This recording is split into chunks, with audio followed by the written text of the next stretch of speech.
Hi, it's Rob Eames, relationship coach at Couples Focus, couplesfocus.com.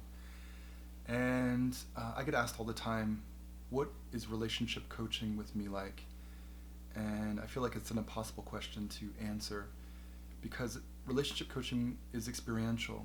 It requires the experience of going through it to know what it's like. And so putting it into words is very difficult. I try, but it's very difficult. So I've been looking for ways to try to help people understand what relationship coaching is like to see if it's a good fit for them. And this idea that I have right now, what this video is about, may not work, it may not be a good idea, but I have recently watched the show Couples Therapy on Showtime, and it has the unique opportunity that there are real life couples with real life scenarios, real life sessions that are recorded. And so taking short excerpts from those dialogues and using them as the fodder for showing you a little bit about how I work and what I'm noticing and what I would do in those particular situations. And again, trying this for the first time, so we'll see how it works. And if it's helpful, if it seems like it's useful to you, then maybe I'll do more of them. And we'll see how it goes. Hopefully it's useful. Hopefully it's entertaining and fun. And I'm going to try to keep these videos really short. So without further ado, there are going to be 2 short excerpts, each about 10 to 15 seconds long, and then little commentary from me after each one of those.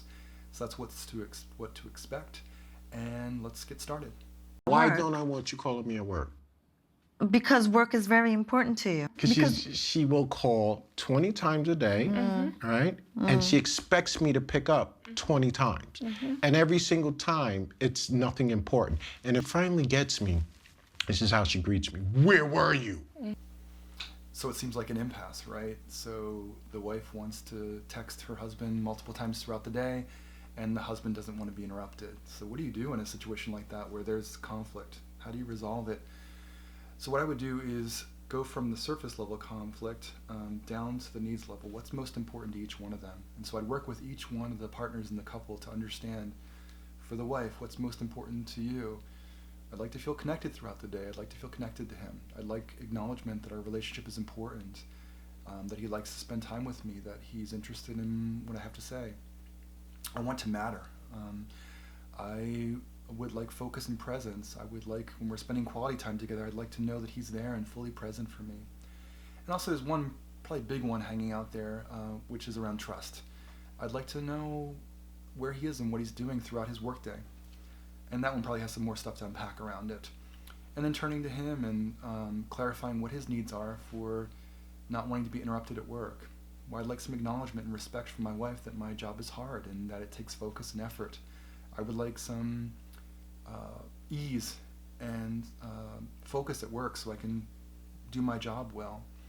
And so making sure that some of the needs are on the table and confirming with a couple that, does that seem like all the needs? And then walking them through. The wife, does that sound reasonable that he has needs for ease and focus at work, that he has needs for you to understand that his job is difficult? Husband, do you understand, does it seem reasonable that she has needs for connection throughout the day and she has needs for trust to know where you are and what you're doing throughout the day? And that she would like your focus and presence, that when you're interacting, that you're focused on her and interested in her, that she matters.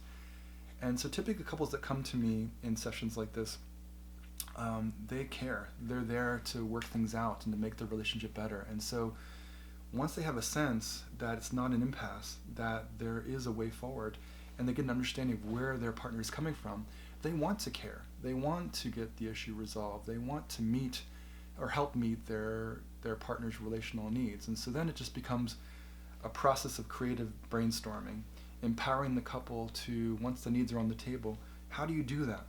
And I can't do that for them because only they know what's going to meet their needs for connection and mattering and focus and presence, their needs for acknowledgement and understanding and respect and focus and ease.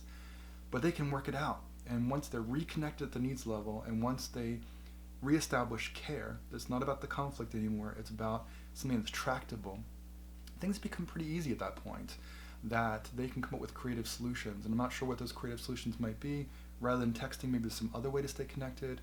Maybe he can reach out to her and text her when he's on a break, whatever meets their respective needs. So that one's actually a pretty easy one in the coaching sessions that I have, that's a pretty easy one to work out, a pretty quick and simple one. Other ones can be much harder than that one. But with that, let's go on to the second clip and see what else is there, and then we'll close it out from there. Okay, let's go forward. Deshaun's main thing in life is work.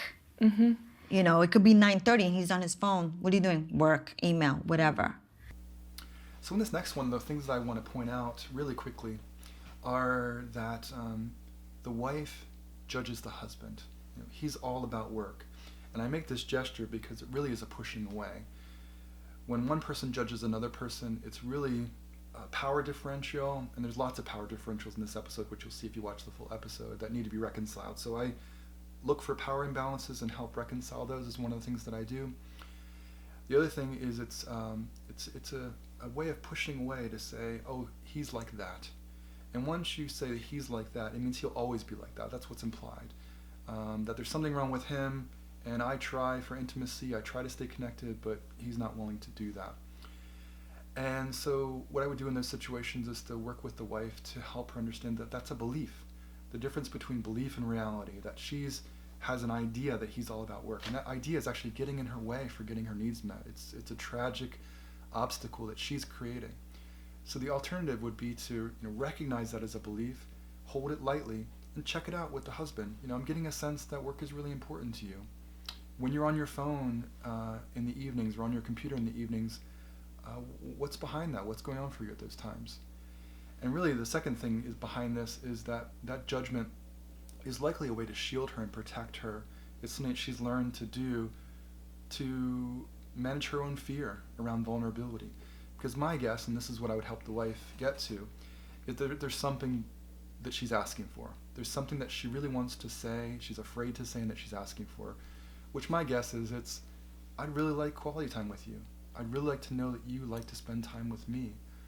And I'd like your full presence and focus when we spend time together. Is that something that we can do? Is that something that you're interested in? And so it's much easier to make a judgment about him than it is to say what she wants, to say how it makes her feel. Like, I feel lonely, I feel sad when you're on your phone and on your computer in the evenings. Here's what I feel disconnected, I have a need for connection, and then what do you really want? So rather than saying how he is, what I would like is to spend quality time together. That's the way that I feel connected and loved and cared for, and I'm hoping that that's something you're interested in too. So helping them get to that, helping them see the judgments, helping them translate that into what's important to them, and making an effective request, helping them manage the upset and the fear that